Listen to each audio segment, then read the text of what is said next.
అన్న ఫైనల్ ఒక క్వశ్చన్, మీరు అయితే కాంగ్రెస్ పార్టీ అధికారంలోకి వచ్చిన తర్వాత మహాలక్ష్మి పథకం కింద మహిళలకు ఉచిత బస్సు పెట్టడం జరిగింది.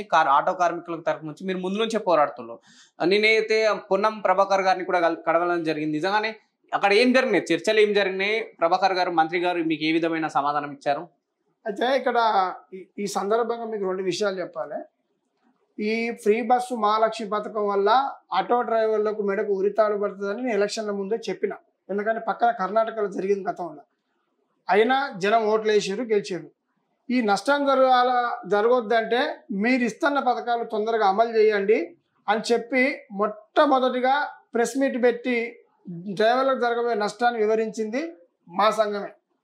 ఒకటి, ఇలా అనేక మంది డ్రైవర్లు చనిపోతున్నా ఇప్పటి వరకు మాట్లాడలేదు. అంటే మాకేమనిపిస్తుంది అంటే మేము ఎందుకు పోవాల్సి వస్తుంది మంత్రి పిలిచినప్పుడు అంటే మళ్ళీ దాన్ని కూడా ఒక తప్పుడు ప్రచారం చేస్తారు.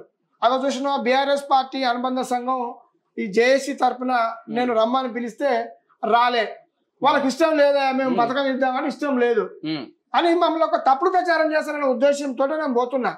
మొన్న కూడా నాకు ఇష్టం లేకుండా పోవాలని, ఎందుకంటే ఇది 3 దఫాలు మేము ఎప్పుడైతే ఉద్యమాన్ని ఉధృతం చేసి ఇప్పుడు మన ఎమ్మెల్సీ ఎలక్షన్స్ ఉన్నాయి. ఇప్పుడు మేము ఈ నెల 24వ తారీఖున రాష్ట్ర సదస్సు పెట్టి మా దాంట్లో కూడా డిగ్రీలు చేసిన వాళ్ళు ఉన్నారు, పీజీలు చేసిన వాళ్ళు ఉన్నారు, చదువుకున్న వాళ్ళు ఉన్నారు. కాబట్టి ఎలక్షన్లో మేము ఓట్లు వేయొద్దు, ఈ ప్రభుత్వానికి మనం సహకరించొద్దు, ఈ పార్టీలను మనం సహకరించొద్దు అని చెప్పి మేము ఒక లైన్ తీసుకున్నాం.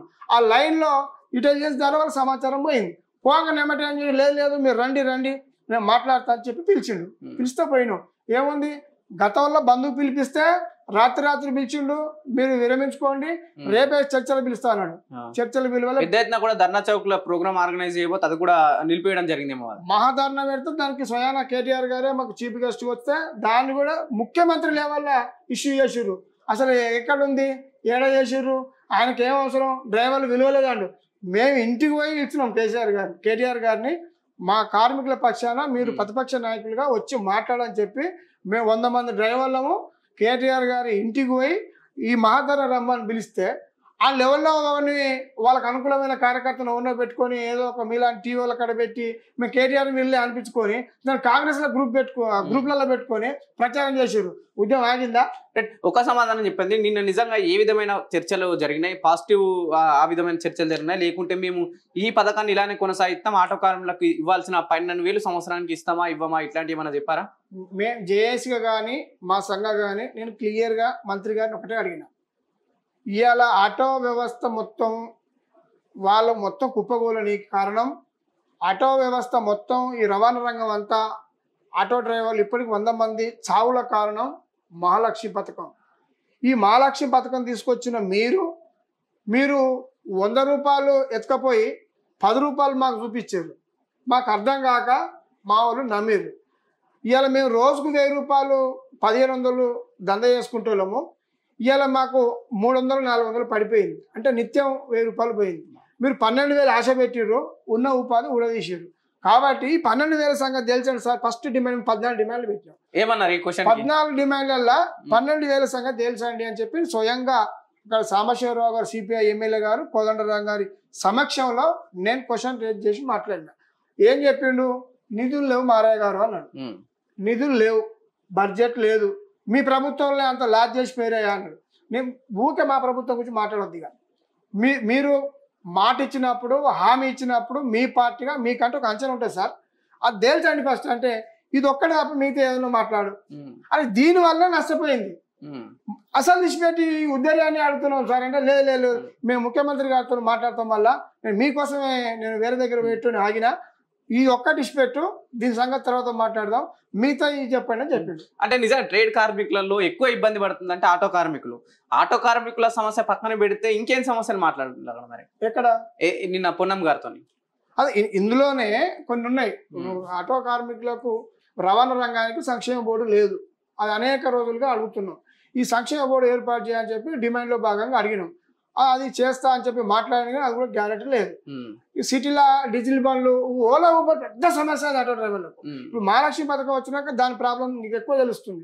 ఈ ఓలా ఊబర్ ర్యాపిడో వచ్చి ఈ 2-వీలర్ బైక్స్ ఏవైతే ఉన్నాయో, ఈ 2-వీలర్ బైక్స్ ఓన్లీ హైదరాబాద్ కాదు, ఇప్పుడు జిల్లాలలో కూడా బాకింది. జిల్లాలలో బాకి ప్రాబ్లం మేము అది కూడా మంత్రి గారితో మాట్లాడినాం. లేదా దీన్ని ముట్టుకుంటే మళ్ళీ మాకు ప్రాబ్లం అయితే ఆడు కూడా అన్ఎంప్లాయీగా అంటే ఇప్పుడు ఆటో డ్రైవర్ అంటాడేమో ఒక 3-4 లక్షలు పెట్టుకొని ఆటో కొనుక్కొని పూర్తిగా దాని మీద జీవనాధారంగా బతుండు. ఈ 2 వీలర్ ఏమైందంటే అన్అఫిషియల్ గా ప్రభుత్వ అనుమతి లేకుండా వైట్ నెంబర్ ఓన్ ప్లేట్ మీద ఏదో ఒక జాబ్ చేసుకుంటుండు. సాయంత్రం కాగానే ఓలో ఊబర్ కొట్టుకొని పోతుండు. సాయంత్రం కాగానే ఇప్పుడు ఒక అపార్ట్మెంట్ ఉంటుంది, ఉదాహరణ అపార్ట్మెంట్ కాడ ఈ ఆటోలు ఒక స్టాండ్ ఉంటుంది, ఈయన పెట్టుకొని నిలబడతాడు, వాళ్ళు ఓలో ఊబర్ బుక్ చేసుకుని బైక్ మీద వెళ్ళిపోతాడు. అంటే ఎక్కడైనా దేశంలో ప్రపంచంలో కార్మికులకు హక్కు ఏంటంటే ఎవరికైనా ప్రజలకు నా ఉపాధి పోయినప్పుడు అది ఎవరి ద్వారా పోతుంది, ఎందుకు పోతుంది అని చెప్పి తెలుసుకున్నప్పుడు నా ఉపాధి రక్షణకాయి ఉద్యమాలు చేసిన కాలాలు ఉన్నాయి. ఇప్పుడు ఇక్కడ ఏమంటున్నాం ఏమంటే ఈ ఓలో 2 వీలర్ వెహికల్స్ ఏదైతే ఉన్నాయో వీళ్ళు ఆల్టర్నేట్గా అంటే వేరే పని చేసుకుంటూ మా ఉపాధి దెబ్బకొడుతున్నారు. అంటే మా పొట్టగొట్టి కార్పొరేట్ వ్యవస్థ కడుపు నింపుతున్నారు. ఆటో కార్మికుల పేదోని కొట్టగొప్పి కార్పొరేట్ వ్యవస్థ వాడు ఎక్కడో ఉండి మేనేటర్ చేస్తాడు. ఇప్పుడు ఓలా ఊబర్ ర్యాపిడో కంపెనీలు వాళ్ళ ప్రపంచ దేశాలలో వాడు బెంగళూరు భారతదేశంలో ఎక్కడో హెడ్ ఆఫీస్ పెట్టుకొని అక్కడి నుంచి కమిషన్ తీసుకొని పోతుంది. కాబట్టి దీన్ని ప్రభుత్వం తక్షణమే ఇన్ని రోజులు ఎందుకు రాలే సమస్య అంటే ఇన్ని రోజులు ఉంది, అప్పటి నుంచి కూడా మాట్లాడుతున్నాం. ఇప్పుడు ఎక్కువ ఎందుకు వచ్చిందంటే ఈ మహాలక్ష్మి పథకం వచ్చి ఒక పక్క పోయింది, ఇది వచ్చి ఒక పక్క పోయింది. ఈ రెండింటి వల్ల ఉన్నది పోయింది. ఇప్పుడు నాకు ఉదాహరణ ఇలా వరంగల్ నుంచి ఒక అతను ఫోన్ చేసిండు, ఆటో డ్రైవర్. వరంగల్ రైల్వే స్టేషన్కి వెళ్ళి రైలు ట్రైన్ ఎక్కడో వాళ్ళు వచ్చేస్తున్న ఫోన్లలో బుక్ చేసుకుంటారు అన్న, వాడు బైక్ వచ్చి నిలబడుతుండు, మేము ఆడ నిద్రకాసి మేము కావలు ఉంటాము, వాడు వచ్చి వేసుకొని పోతుండు. ఏంది మా పరిస్థితి? ఇలా సికింద్రాబాద్ రైల్వే స్టేషన్ కావచ్చు, వరంగల్ కావచ్చు, కాచిపేట కావచ్చు, ఇట్లాంటి రైల్వే స్టేషన్లలో కూడా జిల్లాలలో హెడ్క్వార్టర్ రైల్వే స్టేషన్లో కూడా ఈ ఓలా ఊబర్ వచ్చి వేసుకొని పోతుంది. నేను ఆన్నే ఉంటా, వాడు వేసుకొని పోతాడు. నేను నెలలకు ఈఎంఐ ఎట్లా కట్టాలి? కాబట్టి ఇది చట్టవిరుద్ధం. మేము ఎందుకంటున్నాం అంటే ఓలా ఊబరు 2 వీలర్ ఏదైతే ఉందో అది చట్టవిరుద్ధం. కాబట్టి దాన్ని నిషేధించాలి. ప్రభుత్వం ఒక యాప్ ఇవ్వాలి. ఇప్పుడు కమ్యూనిస్టు మా కార్మిక సంఘాలకు పదం ఉంటుంది, శ్రమ దోపిడీకి వ్యతిరేకంగా పోరాడదాం, శ్రమ దోపిడిని ఆపాలని చెప్పి పదాలు వాడుతుంటాం. ఈ శ్రమ దోపిడీ అనేది ఇలా ఆటో కార్మికులకు వచ్చింది.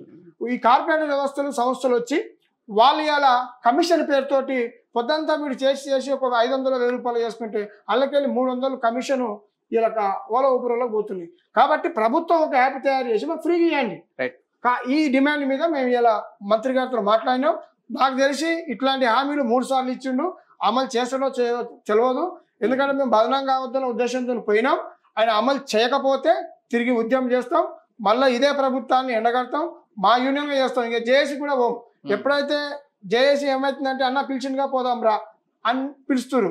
ఈసారి కనుక మేమేమైనా ఉద్యమ కార్యాచరణ చేస్తే మా సొంతంగానే చేస్తాం. డ్రైవర్లకు ప్రాబ్లం ఉంది, డ్రైవర్ల పక్షాన మేము పోరాడతాం. ఎందుకంటే మా పార్టీ కూడా కేటీఆర్ గారు, హరీష్ రావు గారు ఎంత సపోర్ట్ చేయాలో అంత చేసారు.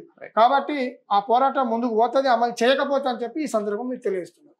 రైట్, ఇది కాంగ్రెస్ పార్టీ మరోసారి ప్రజల్ని మభ్యపెట్టి మోసం చేస్తుంది. 14 నెలల కాలం ఎటువంటి ఇచ్చిన హామీలు నెరవేర్చలేదు. 10 ఏళ్ల కాలంలో బీఆర్ఎస్ ప్రభుత్వం అద్భుతంగా తెలంగాణని తీర్చిదిద్దింది. మరోసారి కాంగ్రెస్ పార్టీ మోసం చేస్తుంది. కేవలం సీఎం కూడా ఇట్లాంటి అబద్ధాలు చెప్పడం సరికాదని చెప్పేసి ఇక్కడ నాయకులు చెప్పడం జరుగుతుంది.